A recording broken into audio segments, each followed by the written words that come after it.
So here we are. I'm here with Stefan Daniel, and we are lying on the floor in his office in Photokina. Because I thought we should relax a little bit. It's also very practical. You can have all the cameras here lying on the floor. We have a black and a chrome, and we also have an ME that we will talk a little bit about. And then I also have my old camera here, the old M9. We can talk about comparisons of sound and so on. And one of the things I actually wanted to hear about is the image quality, the new sensor. How much can you tell about that? Yeah, so we have here in the new Leica M a completely new developed CMOS sensor. We call it the Leica CMOS, the Leica Max CMOS sensor. That's a development we've made in cooperation with a Belgian company called Simosis, and we're producing this sensor completely in Europe. And we think that we have a state-of-the-art sensor in the full-frame era, and we are also a little bit proud of it. And how much have you seen of the image, or how much? I mean, you still have until probably January, February, or something to tweak the sensor. So the sensor from itself has a quite progressive design because it has a good exactance angle of different light rays. So that means from telecentric to the incident angle, which have a very flat incident in our M lenses. So and we do that by a very flat stacking from all the way from the pixel itself, from the era, the light sensitive era, to the very top of the sensor, means the micro lens. We have this distance very small. That makes that it is not sensible to different angles of light rays coming in onto the pixel. That makes it that we don't need a micro lens shift anymore, which we had on the M9, and we can use our lenses as well as the M lenses.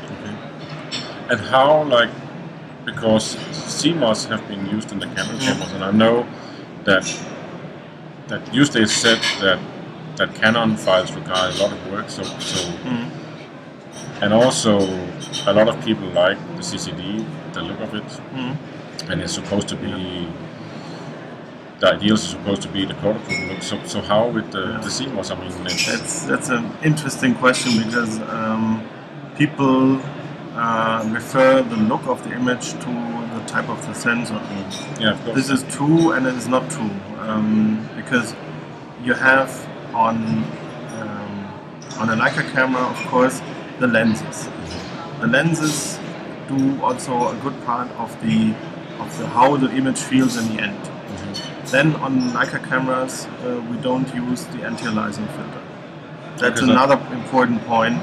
Yeah, because people keep asking if there's an AA filter or not an AA filter. And in brochure, there's no mention of it, but it's not there. Yeah, we don't need to mention what we don't have. No, but it's just because people think normally a CMOS it has an AA filter. So no. This is a CMOS sensor without the AA filter, and this also is part of the special rendering of Leica images. And even more important is the image processing in the camera. And the type of sensor itself doesn't play a big role in that. So how certain are you that the image quality, or we're going to like the image quality better of the CMOS compared to the CCD? We have done some internal testing. There's still a lot of work to do, but we see from the basic information we get out of the sensor that we will have a very nice image quality, and I think no worries to make over the image quality of the M9 compared to the M9. Yeah. And when the camera comes out, will there be a Lightroom, a camera raw profile immediately? Yes. Okay. Yeah. We're working on that, but we need to have the camera image quality right first, and then give it to Adobe, and then have the profile there. Okay, that would be really interesting. And what about, how much can you say about the ISO? I mean, the camera I saw the first evening at only 500 ISO and nothing else.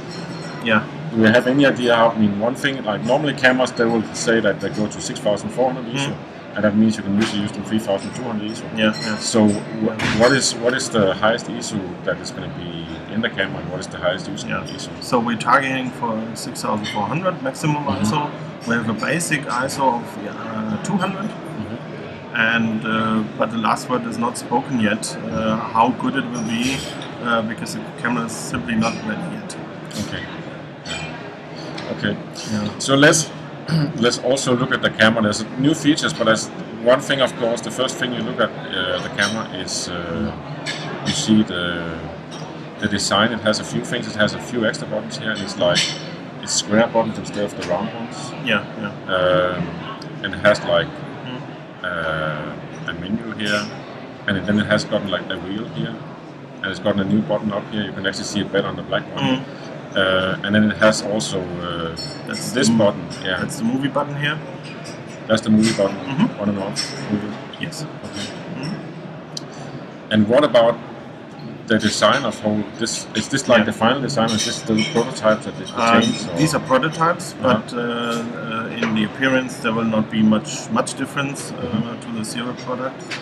So we have a 3-inch display, and it was quite a tough job to fit it into a relatively small M, because we wanted to keep also top cover and base plate like this, and to combine it with a rangefinder.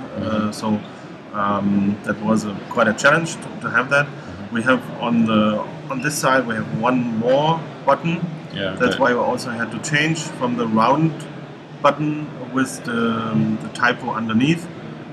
To the fact that we have to put the typo on the button in order to locate these buttons. Yeah, it has the live view button here. Is the new one. That's the top button. It's live view, and then it's pretty much the same like on here. Okay. And what the type of button here? Because I'm thinking like if I'm wearing gloves, I don't do that that often because I'm usually in warm places. But the other one had the round ones, and you're just used to it that this is how I like it. M digital looks, it has round buttons, and now it has square buttons, and they're more flat.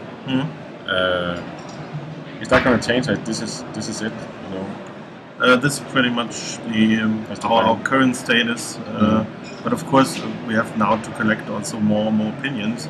And if this would turn out to be an issue, which I don't think, then of course we may change it. Okay.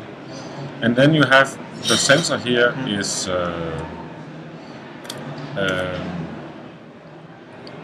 it has like it's a little bit black line over on this side. It's just like covered here. It's not because the picture is missing. Is that just that's where the housing of the display is.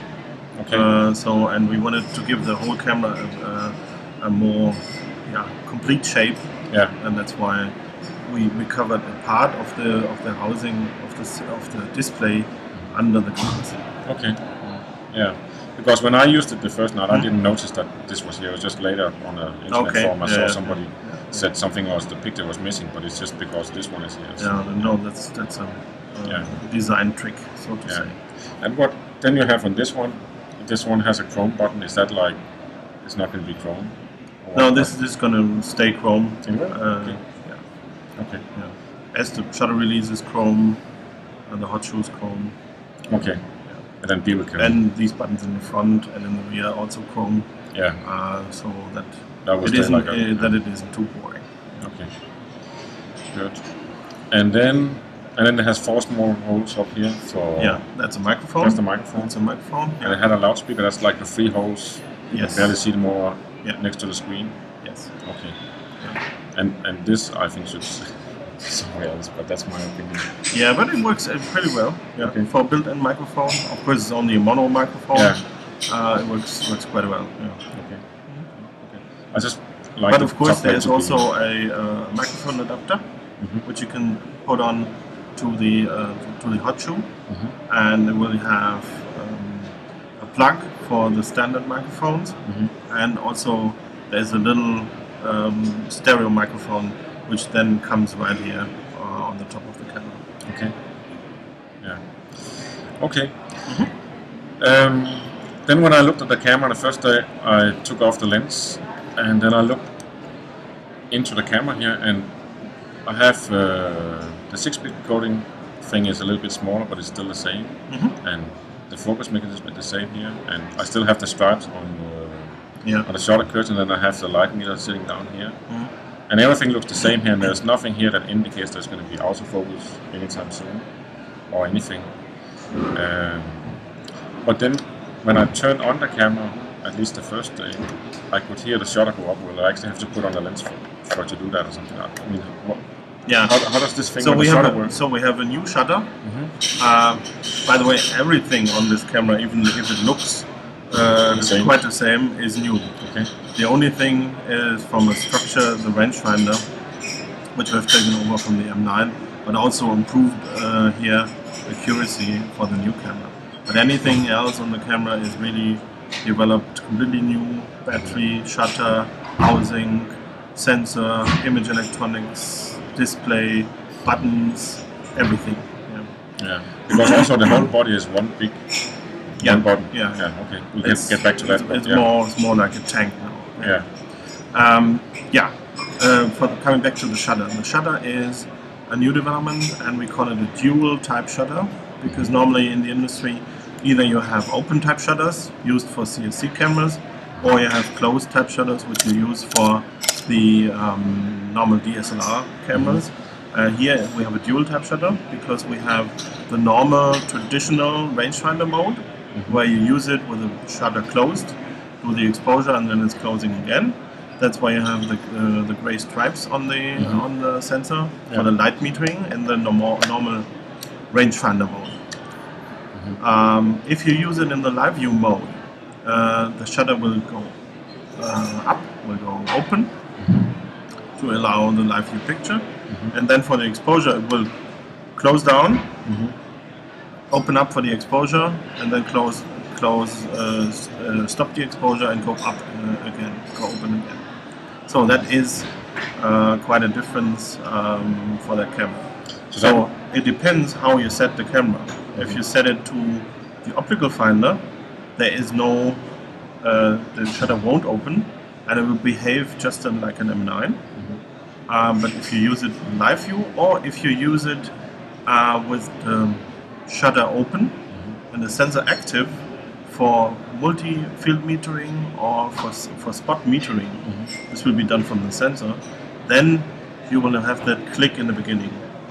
Okay. And then when you take the picture, the shutter will actually go down and up again to But as it is very fast, you will hardly recognize that there is something happening. Yeah, but just the first time I turned it on, the shutter went up, so that's simply just because that camera was in live view mode. Yes. And I turned that's it on, the reason. That's interesting. So. Okay. Now, we designed the camera to behave exactly like an M9 if you use it in the traditional mode. Everything we did is only on top, in addition to the functions you already know. But there is no drawback by having these new functions. If you would like to, you can use it like an M8 or M9. Okay. Yeah. And then for just live view, and then it's going to show what I turn on the camera, so you see. Yeah, that is. Now I have live view, so you can see here. Okay. Quite interesting on M camera. Sometimes we also have to adapt to that because it's not common yet. No, I see the video feature also. It's just like that would be interesting to see how does the launch look. And then you could imagine that maybe in 3 years or 6 years there will come something more dedicated if it's a big success or something. But it's just. But I'm really looking forward what people will do with the Noctilux in the video. Because up to now it hasn't been possible. No, exactly. Yeah, well, you could put it on the red cameras, but I don't know that many did it. That's right. Okay. Cool. There was one question I had. There's this little thing here. Little dot here between. That's an ambient light sensor. So you can set in the menu that you want to have an automatic brightness control of the rear monitor, and there needs to be kind of sensor to tell the camera how bright the monitor should be. So that means if you're outside in the sunshine, the monitor will actually be bright. that's a good idea. Also, what's concerning the frame lines, we now have the frame lines with electronic illumination, like on the M9 Titanium, but you can switch them also in the menu from white to red, if you like to. Yeah. So that's also, we don't have the window here anymore in front like we have on the old one. So it looks a little bit different now. Yeah. Okay. Gave us also the possibility to put the red dot right up from the center, lens in the center. German design. Okay, and then we have the button plate is also new. I noticed when I opened the first time that now there's a hole through this one, if you can see it. I don't know. So the tripod plate is on the camera itself. Yeah, it's so no longer on the base plate. Yeah. So it's sitting here. And then I also noticed there is some rubber. This. Maybe not on this one, but there was on. Or is it here? It is. No, here's a rubber part. There is a rubber not on this one. You see, we're still in the prototype phase. Yeah, it's fine. But anyhow, we have the body is completely weather sealed. Yeah. So from the top, from all the buttons here, these buttons, for example, they don't have mechanical parts moving. So the outer part is completely sealed from the inner part. Okay. Yeah. Same for the on-off switch and the shutter release. That's a new thing. Okay. So the camera is really weather sealed, so you can use it in almost the most worst conditions. You may wonder that there is a plastic part. Yeah, I just saw it on this one. There's a plastic for the SD card.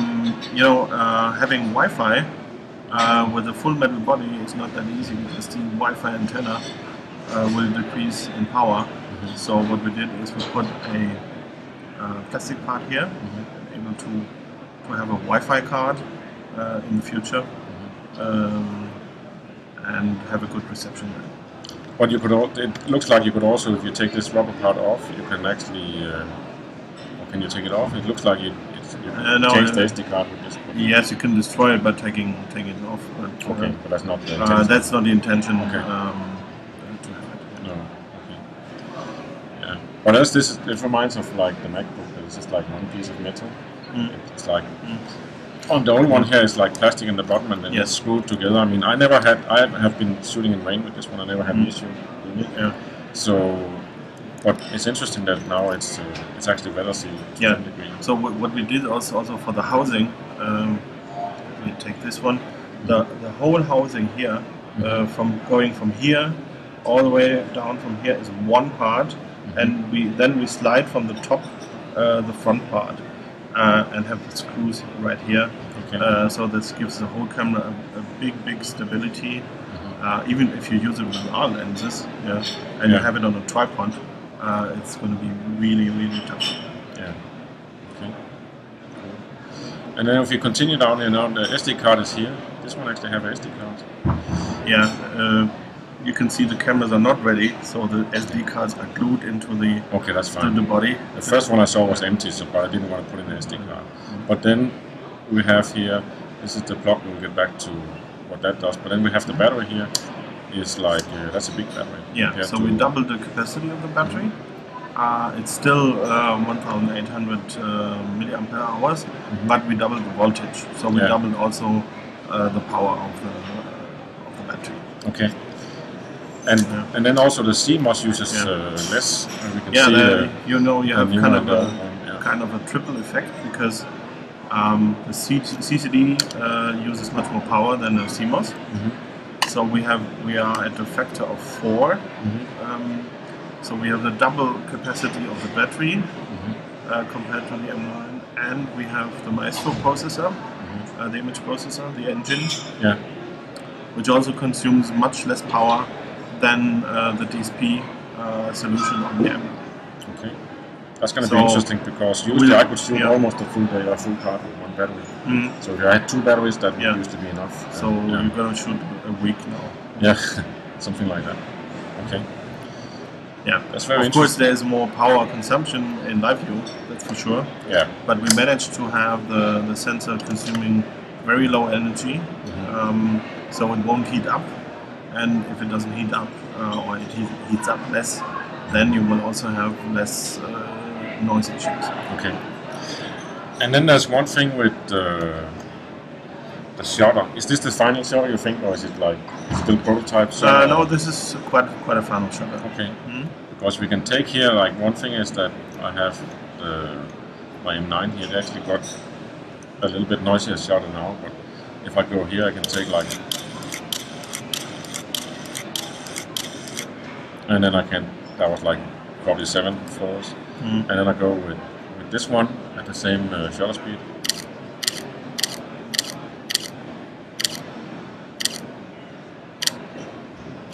And then it takes a little bit, and I actually get the preview immediately on this side also. That's interesting, but it's a different shutter sound. It's more silent, but yeah, it's more a precise, and then it's yeah, 3 frames per second instead of 2 now. Yeah, it's a big difference. So with the fast card, you go up to like 13, 14 images at 3 frames per second, and then you can shoot about 1 frame every 1 second and a half. Wow. Because before it's like you can do 7 pictures, and then it takes 7 seconds before you can shoot the next one. Yeah, that's so that's thanks to the Maestro processor, which is much faster. Yeah. Okay. That's a good sound. You actually don't hear the record, you just hear one click. Yeah. Okay. Good. And then what else do we have? Then we have we have the start and stop, the light. Yeah. The live preview, and then we have the shutter wheel and stuff. Maybe you can see also that we have slightly changed the operating concept, because having the bigger screen, there was no space anymore to integrate the wheel here. So we have moved the wheel up here, and we took the occasion also to put a little thumb rest here, so that you have a very nice handiness of the whole thing, and also a good control here of this software. So that's pretty much the same as we have it on our Leica S. So it does the same that you scroll through the menus. Is it also exposure compensation? Yes, there's one other button here in the front, which is mainly the so-called focus button. But if you keep this button pressed and scroll the wheel here, then you have exposure compensation. Okay. And what about this, the focus confirmation, of course, for R lenses and so on, but would you use it also for M lenses? It depends. If you want to shoot with a long lens, like a 90 or 135, it may be very useful. Well, for example, I meet people that they have the Noclux or the Sumilux 50mm, and then they buy all sorts of things to put on here to improve the eyesight. Usually it doesn't help a lot, but some people complain if they get older that they would like to have, like then they go DSLR because they need autofocus or something. They have, or this focus button has 2 functions. If you press it, you need to be in live view, okay? Yeah. If you press it, you have a magnifier on the back. That means if you now scroll in, you will get a 5 times or 10 times magnification. Okay. Yeah. The second function is if you've enabled it in the menu, you have a focus peaking. That means sharp edges, contrast edges, will be highlighted with a red line. So that is another. So you can see nice what part feature. of the photo is focused by red lines. Okay, almost like highlight. Yes, it highlights the sharp areas of the image. It's not new. It's a common technology in camcorders. Okay. But we've integrated it here at the Leica M, and especially if you have a shallow depth of field or a longer telephoto lens, it makes a lot of sense. In the wide-angle field, we recommend to use the rangefinder because this is the most accurate thing for shorter lengths. So it's like a focus 8, it's not like the final thing for that. So two ways of focus assistance. One is the magnifier 5 times, 10 times, and the other one is the focus peaking. Okay. So this thing, also the wheel here, I guess, is because in the specifications on the website, there's some speculation that the camera has become bigger, but it isn't bigger. It's just this one thing is. Yeah. What is the size? Yeah. The overall size is exactly like the M9. Yeah. So the length, the height, and the width. Yeah. But the top cover has become 1 millimeter bigger. Bigger. That's because it's standing on this one. Yeah. And because the screen doesn't come out as much as on the M9. That's why it might look a little bigger, but we needed this space in order to allocate the frame of the screen. I actually don't think it looks bigger. It was just some looked at the specification and thought it had to be bigger. Sometimes it's like on a new car, you know. Some say, oh, it looks odd, it looks not familiar, and if you see it for half a year, then it's becoming totally normal. Yeah. Okay, so let's just. I think we covered most of it, but let's just take the bottom plates and then we can take the digital viewfinder after this, because there's 2 bottom plates, and as far as I know, they come with this thing from. You stole it from that titanium. It comes in 3 sizes. This rubber thing. Yeah. So first of all, we have a multifunction hand grip. This multifunction hand grip has 5 functions. That means we have a GPS module in it. We have also on the back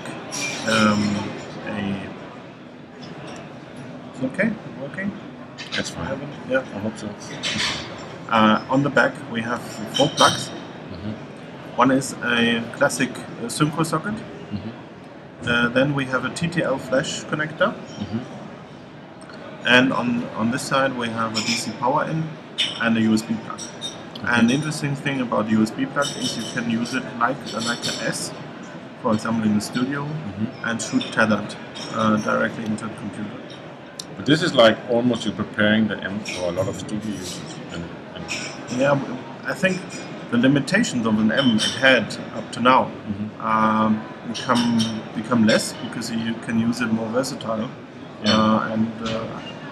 I'll be very curious what people will do with an M in the future.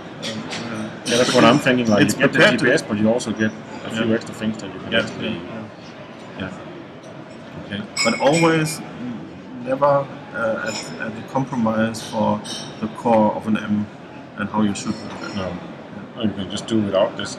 But then you have this one now. The both of them we have here with all the plugs in the GPS, and there's also one where it's just a base plate with a grip. There's also a rubber thing. Kind of stupid hand grip and not intelligent. Yeah, but a lot of people like this. This is also an additional feature. As you said, it's from the M9 titanium. You can just screw it on. Comes in 3 sizes for different fingers. Yeah. Okay. That's a good idea. Could be a good idea. And then we have, I think that's almost the last thing, we have the EVF. Electronic viewfinder is the same as we have it for the Leica X2. And last but then not actually least, have the shape, like I can take it like the VisuFlex. It reminds me of the VisuFlex design. We call it also VisuFlex. You do? EVF means electronic VisuFlex. Oh. And then you go. Here is the R solution. So this is, because I was looking at this. So this is the converter, and it has like for the tripod as well. Yeah. There is a tripod foot on here, but you can take it off if you don't like it or if you don't need it. But for heavy lenses which don't have a separate tripod thread, you can use it on a tripod, just like this. Here I have a 100mm Apo R lens, and in combination with the EVF and everything, you have now an M camera which can shoot macro, or imagine a long telephoto lens on it, or a zoom lens, so extended versatility of the whole system. And it's still, I mean, because I was looking at, there's a picture on the net of this one also on my website with the hand grip and this and the viewfinder. You can say now you actually have a good grip on it. It's like a SLR, but it's just small. But it still have like. But you can't disassemble a DSLR. It stays as big as it is. And here you can extend it modularly. Yeah. Okay. So you start producing R lenses again then? Maybe not R lenses, but we might think of additional M lenses with a broader field of usage. But R lenses, I think they go up in prices, and those who have asked me, I never said sell your R lenses, keep them, and here is the proof. Yeah, I have a few R lenses, so you have a good offer. Just email me. So, okay, so I think we got around everything on this one. Probably there's people have more questions, but I think it's like when you hold it, that's it's much easier to see and feel the design when you hold it. There's also a few things like the bottom plate here has almost gone back to the MP, and so it's not all new. Yeah. Sometimes we try to listen to customers. Yeah, but the thing I see is that now there's so many cameras with the monochrome and the ME, so. And I talked to different people, and some said no, they would actually professional photos said yeah, but they will keep the M9 and they will buy some MEs next time. And some say no, I'm just going to stay with the monochrome. I don't like this new electronic, and some really like this. So it's going to be spread all over, and some are going to have all of them, and some are going to like the monochrome better. Yeah. In fact, we wanted to create a family of M cameras. Having, if you want to use our glass, you go for the M. If you want to shoot best black and white pictures, go for the monochrome. And if you like just pure rangefinder photography, you go for the Leica ME. And this is the Leica ME that only so far comes in this color? Right.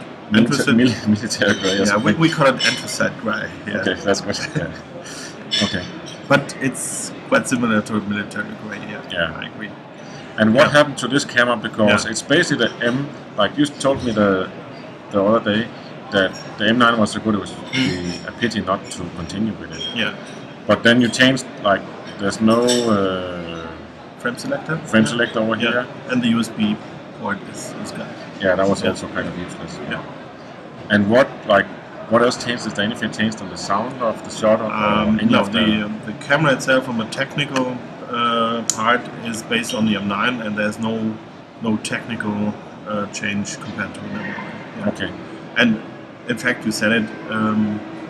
We made this camera because we sold the M9 very well. It's very well received, appreciated by customers, and it would really have been a pity to just phase it out and not offer this camera anymore.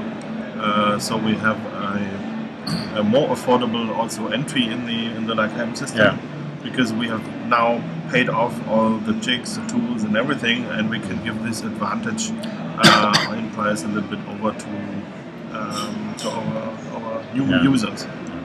But that's also what I heard a lot of people saying before Photokina and the new Leica M is that, but I actually like my M9, so I don't need an M10. And that's kind of the answer to that. Yes, sure. Yeah. And probably also the M9 will stay in a good price, and people can then select M9P and M9 in different colors. Yes.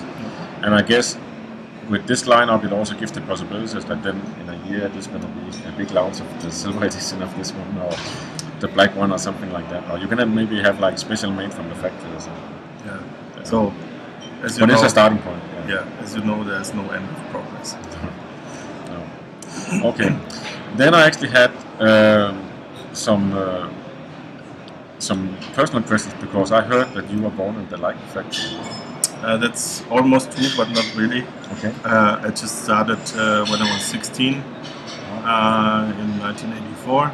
Yeah. And since then I stayed at Leica. But you're doing something different now than I did an apprenticeship in mechanics. I worked at the technical service, repairing cameras, all kind of that. I went to France for Leica. Then I had a job as a product manager for slide projectors in our Braunschweig factory in the north of Germany. Then came back and went into product management. Okay. And sometimes when I go to the factory, to the customer service or something, then I drive there and I arrive late, and the factory is supposed to be closed, but there's actually people in the reception 7 or 8 o'clock in the evening. It seems like people just work. I mean, I know you're busy there, but it also seems that people just that hang around the place. It's like almost like a lifetime. How is it for you to work with? Like, I mean, you've been there since 16, like you were 16 years. Yeah. And you're here, like at Photokina, you don't even seem tired of it. Like you look like you're enjoying it. Come back on Saturday or Sunday. I'm leaving tomorrow. No, it's Leica is much more than a job. You know, we share the same passion for the product, for the brand, as many as our customers do. And it's absolutely great fun to work for that company. And for me personally, it's a big honor to add a little part in the history of Leica. So, but this is true for many of the people, whether they are in marketing or in production or in R&D. Many of the Leica people are really committed to the company, dedicated to the company, and they don't count in working hours. And they really want to participate in the brand, and it's a part of our life. Yes. Yeah. Well, that's also an impression I have when I go there. I didn't want to ask you that, but actually now you said that you share the passion. I mean, do you have time to photograph yourself, and do you have a favorite camera? Or like, what do you photograph? The big point. Yeah. Dealing with cameras all day long, I have really to take great care to find the space, find the time to take pictures myself, which I enjoy. But I think I need to take a week off after Photokina and just go out and shoot and have fun taking pictures. Yeah. No, but it doesn't. I mean, you don't have to take photos to work on a camera factory. Of course, some does. And then I had another thing I want to hear to learn more about you. What kind of music do you like? Kind of music, Yeah, what kind of music do you like to listen to? Pretty much interested in classic music. Bach is my favorite. Absolutely. I like jazz and all kind of, everyday, daily music. A little bit of everything, but I have a devotion to classics. Okay. And then one last question: if you could have any car in the world, which car would you like to have? Actually, I have that car because I was dreaming when I was like 6 or 8 of the Jaguar E-Type. I had that for a little, the little race. I had a bigger one. Mine was like this. Until my daughter found it. And 6 years ago, I bought one in a 1-to-1 scale. Okay. And you don't drive it all year? No. Okay. Thank you very much. Thanks for lying here on the floor. Yeah. I know it's unusual, but it's actually very practical. My first interview on the floor. Yeah. Good. Thank you. And Goodbye. Have fun with the new cameras.